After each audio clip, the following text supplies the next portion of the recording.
So you're thinking about moving to Draper, Utah. You want to know what the pros are of actually living in Draper? Well, I'm going to share those things and more, and I'm getting started right now. So, my first pro that I'm going to share with you is the point of the mountain. And this is something that you're going to see while you're here visiting, or once you've moved here, you're going to see people paragliding, parasailing, hang gliding, all of that off of the point of the mountain. And this area is one of the best places in the entire United States for you to do all of that. It's super, super cool.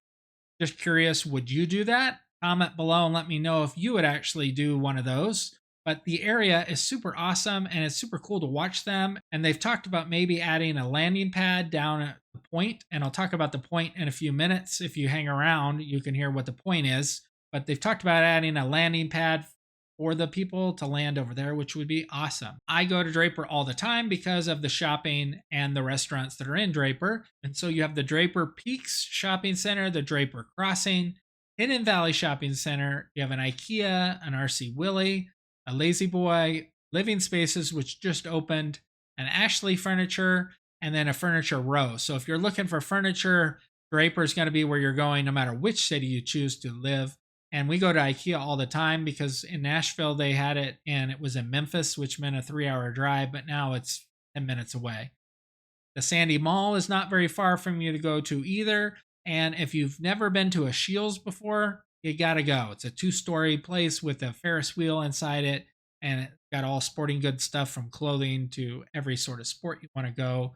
That's where we go to get our fishing line redone every year and any other fishing tackle. For the food and restaurants, so you have Garage Grill, which is a super cool place. They got these cars that are raised up that you eat, so it's kind of like a garage, I guess, car type theme, but it's super cool. They also have one in Harriman. The Harriman one I like a little bit better. It's since the ceiling is taller, so it feels, I don't know, more open, but they're both super cool and have different cars. You got to go there at least once. You have Penny Annie's Cafe, you have Goodwood's Barbecue, you have Wasabi Sushi, you have Chuckarama Buffet. If you've ever been to a Chuckarama, you got to comment below because I have never been there, but I see it all the time. You got an In-N-Out Burger, you got Freddy's, you got Rancheritos Mexican food. Then you have Waffle Love, which has amazing breakfast, and we saw them on a TV show, and they won the TV show. And then Black Bear Diner, which is cool.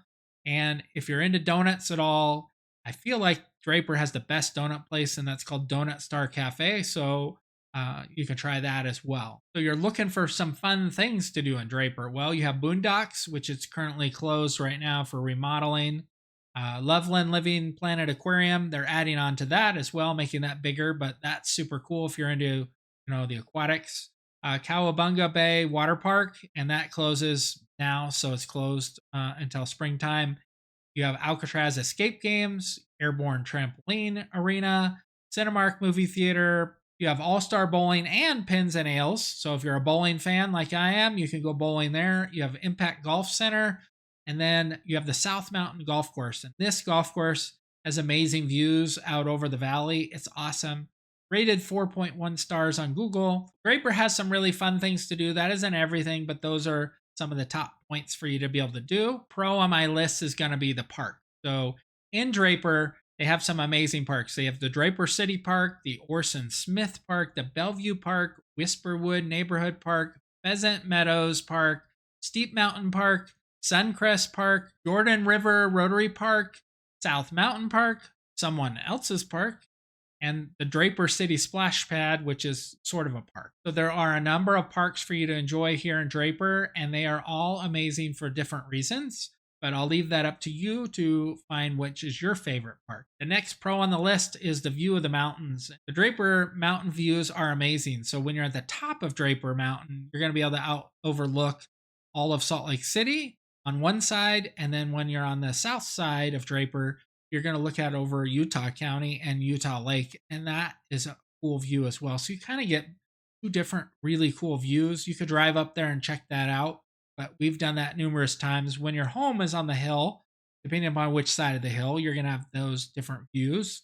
But when you are looking out, you're going to be able to see the Copper Mountains are out to the west, and so that'll kind of give you that frame of reference. The next pro is the Lone Peak Hospital. So while I haven't had to go there personally, I've driven by it numerous times, heard it's a good hospital from other people. Its ratings in Google 4.6 stars, so that tells you that it's a pretty decent hospital, and it looks cool. The next pro on the list is called The Point, and The Point is this new 600-acre area that's going to be developed where the prison used to be, and the prison got relocated up by the Salt Lake City airport. But this 600 acres is going to be like a transit oriented development where it's going to have mixed jobs, housing, retail, shopping, entertainment. And they're supposed to begin construction on it in 2024 to 2025 if everything goes according to plan. But it looks amazing, and it's also talked about to be a 15-minute city. And if they can bring an MLB team here to Salt Lake, I've heard rumors that it would go in Draper, or potentially an NHL team if we could get the Coyotes to relocate here, or an expansion team. Either of those would be awesome options for us to have here in Salt Lake City. The next pro on the list is the great schools in Draper. While I can't speak to them both as a real estate agent and as a parent since I haven't had kids go to Draper, but niche.com gives Draper schools an A rating, the number one best public schools in the state of Utah. And for private schools, you have St. John's the Baptist Middle School and Juan Diego Catholic High School for you to attend. And let me show you great schools ratings right now. So great schools ratings 9 out of 10, 8 out of 10, 8 out of 10, 7, and 6s for the elementary schools. Middle schools, 9s, 7s, 7, 6, 6. And then the high school, 7 and 6. And I feel like the ratings for the high school are not up to date since it says 0 reviews for that. So that kind of covers the schooling here. Schooling is really, really good in Draper. Number 1 rated school district, everything like that. I think the only other area that you're going to find better schools or as good as schools are going to be up in Park City. The next pro of living in Draper would be the hiking availability. So they have something called the Bear Canyon Suspension Bridge hike. And I've done this hike myself. I did the long version. You can do a shorter version where it's got switchbacks and it's a little bit more strenuous for a few minutes and then you're up to the bridge. But if you do the long version, it's a really nice hike. I think it's about a mile or so. So it wasn't too long, but it's got a cool rock formation area that you can go and take some photos at and just chill on the rocks and then continue on to the suspension bridge. You have Coyote Hollow Trailhead, you have Eagle Crest Trailhead, you have Potato Hill Trail, you have Maple Hollow Trail Park, and then Peak View Trailhead. So you have a number of hikes that you can do in Draper, as well as just walk in the different neighborhood that you might live in. The next pro of living in Draper is the great public transportation. You have 2 TRAX pickup locations. The TRAX line is the blue line, and it starts here in Draper and then it ends in downtown Salt Lake City. So if you work in downtown Salt Lake, you don't even have to drive your car up to Salt Lake. You can take the TRAX. How awesome is that? They also have a front runner train location on the west side of Draper that you can use. So if you don't know what the TRAX is, it's like our above ground rail system. It's super cool. They have one near where I live. They have one in Daybreak, which is close to where I live, and that's called the Red Line, and you can take that up into Salt Lake as well. So you can kind of get around on public transportation all in the Salt Lake City area really, really well. Another pro of living in Draper, Utah is going to be the location. So Draper is about halfway in between Salt Lake City and Provo. It's about 30 square miles in size, so it's a decent sized town. It borders Riverton, Bluffdale, Alpine, South Jordan, Highland, and Lehigh. So it borders a ton of different cities, but it's in a great location as far as where it is and what shopping and everything else that I've covered already.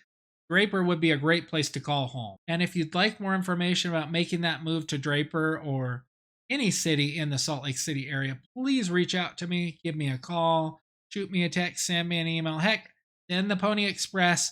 I'd love to talk to you more about making that move here to Draper. Awesome. Until next time, be rad.